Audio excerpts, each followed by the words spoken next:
Ladies and gentlemen, this is TVP World. I'm your host, Benjamin Lee, and welcome aboard the Eastern Express. There was a time, not that long ago, when Dmitry Medvedev was a Western darling. The suited technocrat, the mild-mannered legal mind, the man who loved jazz in Silicon Valley and talked about internet freedom like TEDx speaker. Today, he's Russia's most prolific hater on Telegram, spewing bile against Poland, Ukraine, NATO, and even the United States with the fervor of a man desperately trying to prove that he's still useful because he is. From a Western hope to Telegram troll, Dmitry Medvedev, once hailed as the West's best bet for a liberal Russia, is now Kremlin's attack dog. So what happened to the man who signed New START and shook hands with Barack Obama? Well, let's unpack the tragic transformation of the Kremlin's fake liberal and take a look at our latest report to find out more. It is easy to forget that Vladimir Putin isn't the only person to have officially ruled Russia in the 21st century. Dmitry Medvedev had his shot at being president under Putin's watchful eye as prime minister between 2008 and 2012. At the time, he was seen as a hopeful reformist, a moderate that would steer Russia away from the clutches of authoritarianism. Today, he is known as Russia's foremost warmonger, even redder than Putin himself. So much so that his recent comments have made the US respond with decisions of its own. He was talking about nuclear. When you talk about nuclear, we have to be prepared, and we're totally prepared. Medvedev is completely Putin's creature. He owes his entire political career to Russia's undisputed leader. In 1999, Putin took him on as his protege. Since then, he has held various positions, such as chairman of Gazprom, Kremlin chief of staff, deputy prime minister, and of course, president of Russia. Even as he met with world leaders and made speeches as president, very few people had the illusion that he was anything more than a way for Putin to abuse loopholes in Russia's constitution. Some believe that today Medvedev is losing his relevance in Russian politics, and that this is why he has been making increasingly more outrageous statements. He is now the deputy head of Russia's Security Council, a mostly advisory role, and a long fall from the throne in the Kremlin. Even when discussing possible succession in the wake of Putin's death, he is rarely seriously considered. Though it must be noted that less-known individuals than Medvedev had overcome the weight of dismissal and in the end did reascend. And now, let's zone in on the East-planning portion of our show. The Kremlin has called for restraint after US President Donald Trump deployed nuclear submarines in response to comments by Dmitry Medvedev, deputy head of Russia's Security Council. Medvedev has a long history of making inflammatory comments, so let's see what purpose they may serve. At this point, the Kremlin is regarded as the world's leading power when it comes to disinformation and verbal instigation. Dmitry Medvedev is a prime example of these tactics. His comments referencing hypothetical Soviet doomsday devices that could launch nuclear counterstrikes in the wake of leadership's demise are nothing new. What is new, perhaps, is someone calling him out on his antics, as Donald Trump said, quote, "Tell Medvedev, the failed former president of Russia, who thinks he's still president, to watch his words." Since the start of the Russian invasion of Ukraine, Medvedev has eagerly taken to social media to post some new veiled or not threats, usually pertaining to Moscow's nuclear arsenal or some sort of pseudo-geopolitical analysis. In the past, he has threatened to nuke the United Kingdom, Germany and Ukraine over Russia suffering setbacks during the war. Yet at the same time, it is doubtful that he is spewing these statements without at least some approval from the Kremlin. Some observers see him as the bad cop, a borderline lunatic, who makes other Kremlin officials like spokesman Dmitry Peskov seem mild and in control by comparison. And now, let's take a look at the issue in greater detail. In 2008, Dmitry Medvedev officially took Putin's place and became president, with promise of modernization, openness, and maybe, just maybe, reform. That was due to the law at the time which specified a 2 consecutive term limit. The West was giddy. Medvedev signed the New START nuclear drawdown with Obama, praised civil society, and launched the Skolokovo project, Russia's answer to Silicon Valley. But just 3 months into his presidency, Russia tanks rolled into Georgia. The invasion was a warning, and we didn't listen. Then came the 2011 NATO intervention in Libya. Medvedev didn't veto it at the UN. Putin never forgave him. So from that point on, Medvedev's days as a real power figure were numbered. By 2012, he swapped titles back with Putin and became a lame duck prime minister, an expendable lightning rod for unpopular reforms like pension age hikes and VAT increases. His approval ratings plummeted. His allies were sidelined or jailed, and when Putin began his third term, Medvedev was already a man in political hospice. Fast forward to 2022, war in Ukraine, repression at home, paranoia in the Kremlin. Medvedev, now deputy chairman of Russia's Security Council, reemerges, but not as the man he once was. He transforms, or maybe he finally shed the pretense, and on Telegram, he's unhinged, like in Polish and Ukrainian cooperation to Lenin's train ride before the 1917 revolution. And yeah, he plays the anti-Semitic dog whistle as well, suggesting Zelensky's Jewish heritage make him a tool of rabid nationalists. And it's all calculated, because in today's Russia, survival is performance. Loyalty isn't proven with results, it's measured in rhetoric. The louder you shout, the safer you are. And that's Medvedev now, no longer the liberal darling of the reset era, just another hawk in the shrinking sky of authoritarian paranoia. The war has become a loyalty test, and everyone wants to be seen as a hawk because if the knives come out in the Kremlin, if the economy sinks, if the front collapses, Putin will look for traitors. And everyone who once sounded like a liberal, once toasted with Obama, will be the first in the line of fire. Medvedev knows this, and that's why he shouts so loud, and that's why he attacks Poland, mocks NATO, and even managed to annoy Donald Trump, because that is his insurance policy. But in a system that eats its own, even the loudest voices can't guarantee survival. Sooner or later, the regime will need a scapegoat. And Dima, once the darling, now the troll, might discover that shouting doesn't drown out the past. And now, here to share more light on the issue is Witold Rodkiewicz, Senior Fellow from Center for Eastern Studies. Hello, sir, and welcome to Eastern Express. Hello. Thank you for having me. So, while the social media spat between the U.S. President Donald Trump and Dmitry Medvedev has kind of brought his his presence to the international consciousness once again, of course, as well as the subsequent fallout. But today we're also trying to explore who he is and what's his importance in Russian society. Do you think that he still have any say when it comes to Russian domestic politics or even any decision making? Well, formally, he's still the deputy head of the Russian Security Council, which is quite an important body. I think it's a key body in which decisions are made by the narrow leadership of the Russian Federation, Putin and his closest advisors. But his main responsibilities are in a area of foreign affairs, foreign security. I don't think he has any longer any interest or responsibility in domestic affairs. He doesn't really comment on them. But also, he is generally regarded as not being very influential, in spite of his relatively high position formally. One has to take into account that the Russian system is really based on the principle that informal hierarchies and informal relationships are much more important than the formal ones. So the relative position in the hierarchy of leadership is not necessarily reflected in formal positions. So like you mentioned before, in Russia, informal relations sometimes is more important than the formal ones when it comes to its social hierarchy. Can you help us understand what's Medvedev's standing within Russia and what kind of brought him from being in such a high position to now kind of relative obscurity?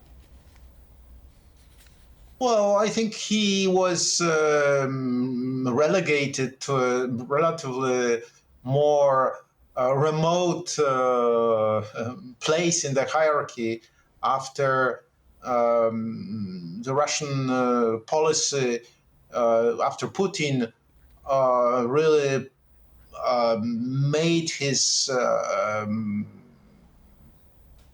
made the conflict with the West the main point of his political agenda.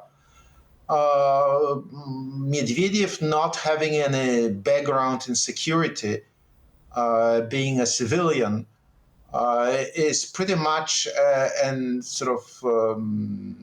outsider within the narrow circle of people who are surrounding Putin, because they are more often security intelligence, political police background. The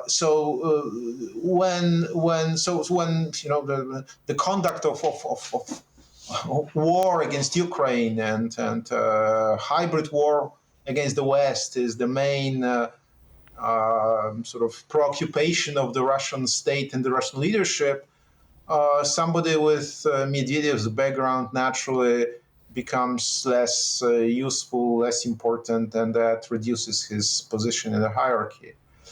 And he's trying to make his best by playing the role of a kind of a propaganda spearhead.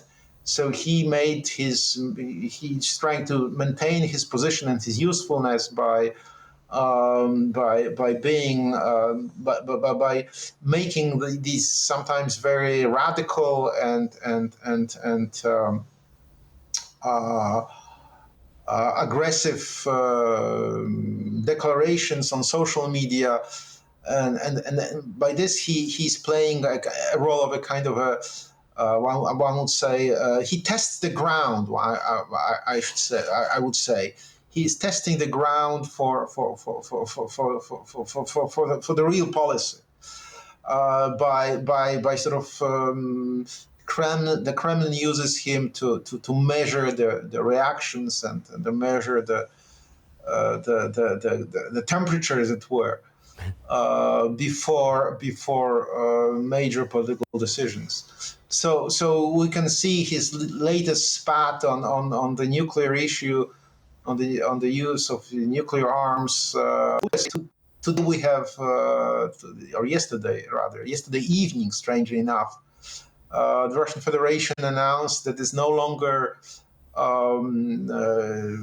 it's no longer going to abide by the one-sided unilateral so-called suspension of the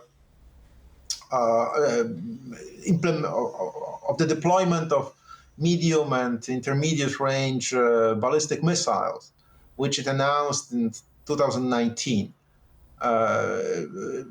It's all theater and propaganda, since the moratorium, so-called moratorium and suspension, was not being implemented by the Russian side itself, which it held. It had in service deployed at least 4 battalions of, if not 5, of these systems. So,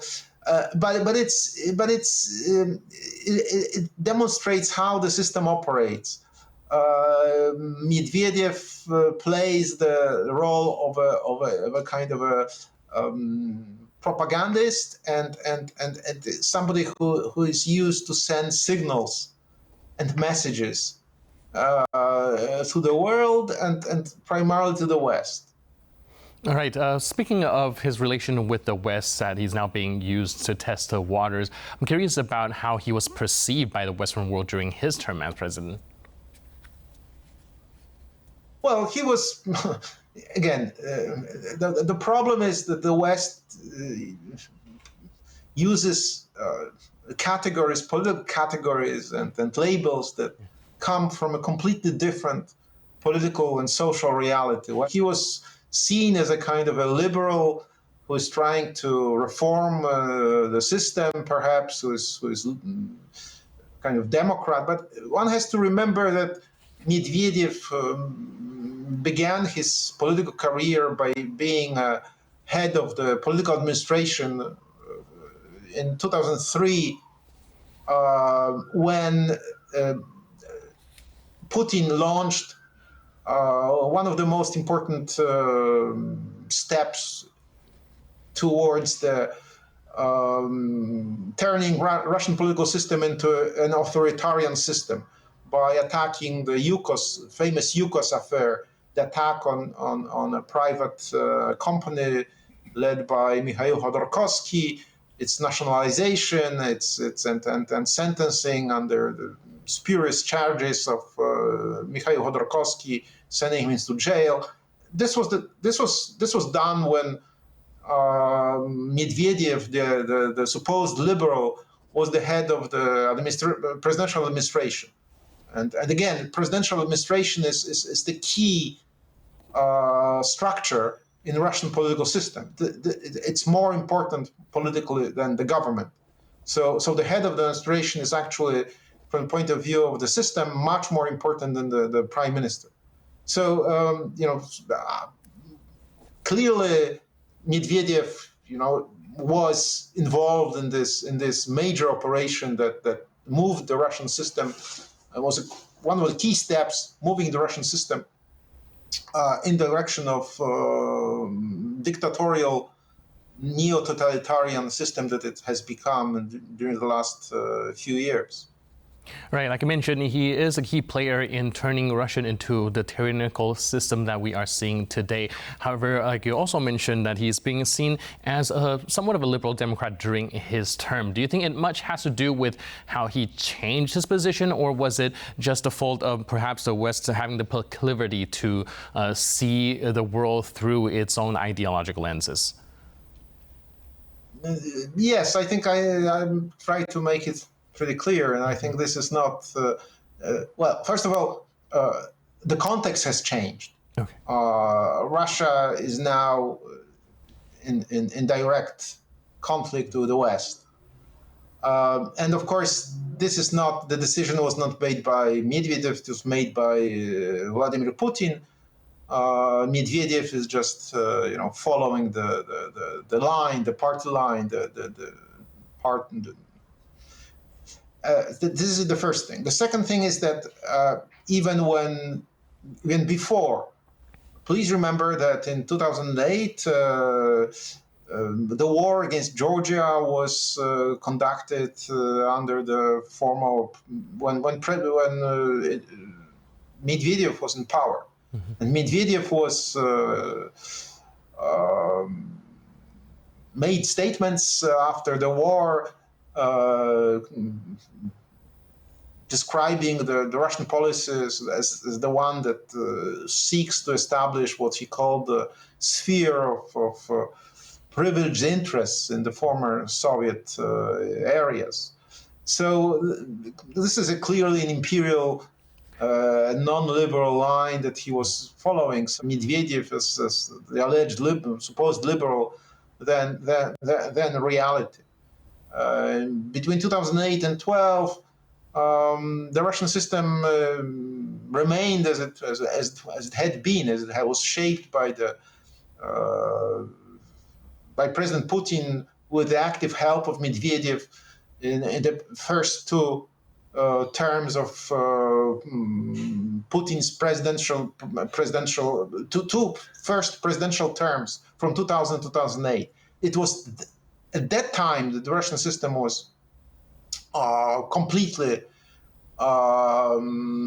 devoid of, completely turnover from elements of democracy that existed in the 1990s, and elements of political pluralism were liquidated, and it was turned into a personal dictatorship of Vladimir Putin. So this didn't change under Medvedev. So I think that all the talk about him being Democrat and liberal were a reflection of Western wishful thinking and unwillingness to look the truth in the face. That Russia was dictatorship, was basically following an anti-Western ideology, and the Russian leadership set itself as an aim the destruction of the existing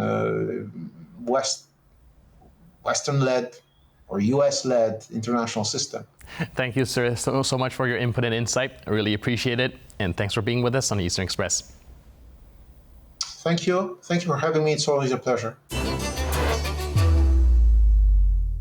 And now we're moving on to the Eastern News Flash, a series of all the other stories from the East that you don't want to miss. Russians are buying out house all across the occupied city of Mariupol. Russian authorities are confiscating homes from their former Ukrainian owners and facilitating deals with Russian migrants. This mass property sale is in line with one of Russia's favorite strategies, which goes back to the times of Imperial Russia. replacing the ethnic population with Russians. While Moscow is rebuilding the city, which its forces had almost completely leveled in the early months of the war, Russian real estate agents are buying property off Ukrainians who had fled the war for pennies, and even those sometimes aren't given to people. Some owners have told the Wall Street Journal that when they attempted to return to the city to retrieve compensation, they were detained at Russian airports and refused entry. Others find out that their homes have been illegally taken over by Russian soldiers. What's worse, many of these properties haven't even been repaired. While Russian propaganda boasts of a massive reconstruction effort, the reality is that many buildings remain in ruins, and only the facades are being restored for propaganda purposes. Estonia has begun boosting the defenses on the border with Russia. Tallinn intends to fully modernize the country's eastern border by the end of 2027. Since the start of the Russian invasion of Ukraine, Estonian authorities have become very concerned with a potential Russian attack, and not even necessarily a military one. Hybrid warfare is on everyone's lips when it comes to neighboring with either Russia or Belarus, and Estonia does not want to be unprepared. Estonian media say that the government has installed metal gates on one of the most important bridges on the border between Russia and Estonia. The authorities are to later erect more barriers on all pedestrian crossings. While these defenses are not meant to prevent an armed attack by Moscow, they will impede any illegal migrants who could try to cross over. The Estonian army says that if there is real danger of an impending Russian assault, then minefields will be deployed at these crossings, and the bridges might be blown up should the situation demand it. Latvia's National Electronic Mass Media Council has blocked 10 websites which reportedly spread Russian propaganda. The Baltic states have been on high alert when it comes to fighting Russian disinformation over the last few years. Latvian efforts to combat Russian propaganda intensified in the wake of the Russian invasion of Ukraine. Since February 2022, Latvian authorities have taken down more than 400 websites linked to Russia's propaganda empire. These sites are tracked down through the complaints of residents, government reports, and the council's own monitoring systems. These websites usually attack Latvia's national security by justifying Russia's war in Ukraine and share ways of supporting the Russian war effort. According to Latvian authorities, as many as 60,000 people could visit such websites per month if access to them was not restricted. The number of attempts to access the blocked pages is apparently around 500,000 per month.